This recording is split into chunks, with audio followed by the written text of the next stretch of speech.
are very excited about the Fitch upgrade. We take the stewardship of our finances very seriously, and we worked hard.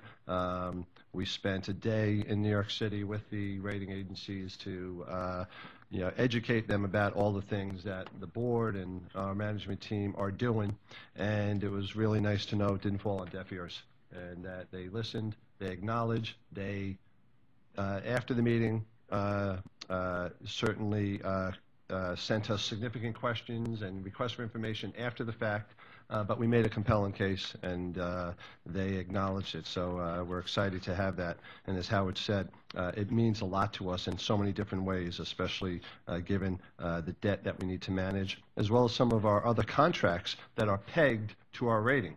And so it has a lot of ramifications, and it's good news for LIPA. And as Howard said, the first time in 13 years that Fitch has done so. So excited about that.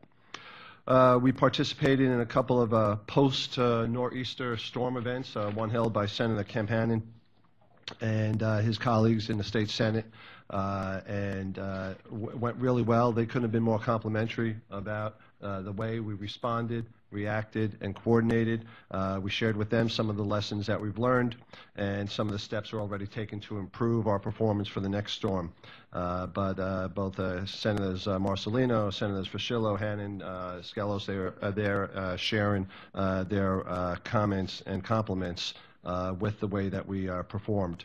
Similarly, we went before the Suffolk County Legislature and briefed them on the storm, as well as some of our strategic planning last week, and from both sides of the aisle, again, a lot of good feedback, compliments and questions from them. We were supposed to go to the Nassau County Ledge this week. It got rescheduled, so we'll probably be doing that in between now and the next board meeting. As you saw yesterday, and while I'd like to think I have pull, I absolutely have no pull with the President. Fortuitous that he announced and Secretary Salazar announced their decision on the Cape Wind project today, as we have the MOU for our potential wind project on the agenda today, and we'll hear more about that later. So I was excited and happy to hear about that decision yesterday. As Howard mentioned, although we are going through a competitive procurement process for an advisor on our strategic planning, because our contract with Lazard ended in January, it doesn't mean that the work doesn't continue. Most of the chore, the burden, is on us and staff, to do a lot of the homework. And that work continues, and in terms of all of the different options, whether it relates to our management services agreement with Grid and our power supply agreement and some of the other options, a lot of that is work that we have to do. And so, that work continues, and we're hoping to be in a position to recommend the consultant, whether it's Lazard or a new advisor, at the next meeting after the evaluations of all the proposals come in.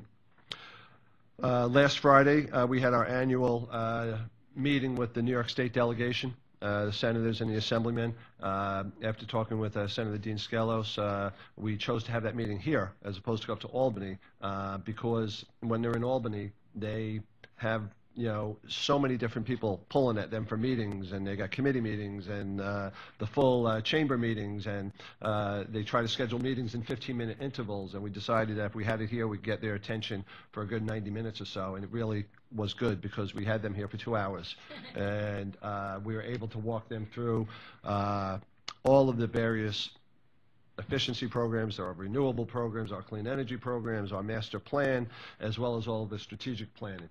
And so, one, they were grateful for the opportunity to get briefed in detail, to ask us questions, and they asked a bunch. But again, it was very well received, a lot of good compliments, again, from both sides of the aisle as to what we're doing, how we're doing it, and the fact that we're keeping them in the loop. And what I promised them, as I promised the Suffolk County Ledge when we testified last week before them, as we determine, what path we may be going down before we make any final decisions, we'll come back and brief them as well. And so they said they couldn't ask for more, and so we're appreciative of that. We continue to look at our space needs here. The lease now for this space runs out in less than a year. We got 11 months. We continue to examine options staying here and other alternatives, and Trustee Chris Damianos has been extremely helpful in helping us review some of the information that our brokers are sharing with us. And so we're hoping either at the May or June meeting we'll be coming back to you with some decisions regarding space. The best bit of news is it's a great market to be a tenant in right now because of the bad economy. So whichever decision we decide to do, we're looking at saving money. And so, that's good news. We'll have specifics for you, as I said, at the May or the June meeting. Supervisor Mark Lesko invited me in for a meeting. You may have saw in the paper this week he did a Blight to Light program about turning some of the blighted properties in the town of Brookhaven into reuse projects. And high on his list of concerns was our Shoreham nuclear power plant. I was able to brief him on our Shoreham advisory committee and the planning process that we have going on right now with our outside consultant, to look at reuse plans for that. And he expressed his commitment and willingness to work with us on a good reuse plan for whatever we decide to do with that property. And just a couple of press opportunities that you may have seen or that we participated in that are worthy of note. We did an announcement with Suffolk Transportation, one of the largest bus companies in the state of New York. They install solar panels on their roof pursuant to our Solar Entrepreneurs Program, and going to be cutting their cost significantly. And they was very excited. I did that with Senator Owen Johnson. Just 2 weeks ago, we did an event with Leviton. This is a company that moved into Melville from Queens, 6,500 employees. 500 alone in Melville. They built it was an existing building. They gutted it, renovated it, and made it state-of-the-art, energy efficient with our program and our Efficiency Long Island program. It was an incredible building, but this is the type of company we need to help create, to either locate or expand here on Long Island, and to make it an attractive place for them to want to do business. These are high-paying, clean jobs.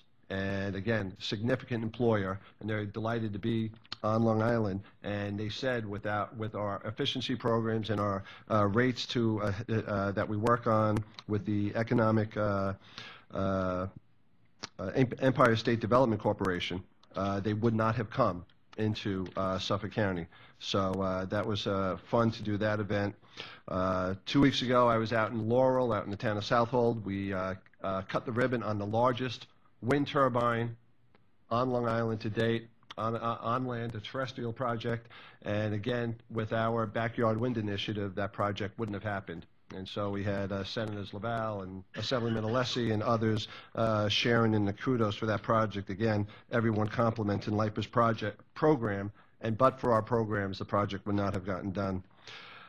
Similarly, last week I was at North Shore Hospital with Judith Ank, the Environmental Protection Agency Administrator, and Michael Dowland, the Chairman of North Shore, where again we announced a lot of our efficiency upgrades to the hospitals to help them control their cost. Again, we need to view our energy challenges as economic development opportunities as well. This is one of the largest employers, North Shore Hospital, and their system on Long Island, and to be able to assist and work with them on our programs, we, in a way, help businesses and help our economy. And so that was another interesting event that we just did. Last week on Earth Day, I did an event with Senator Carl Marcelino, where the Jericho Water District is going to be applying for our Solar Entrepreneur Program.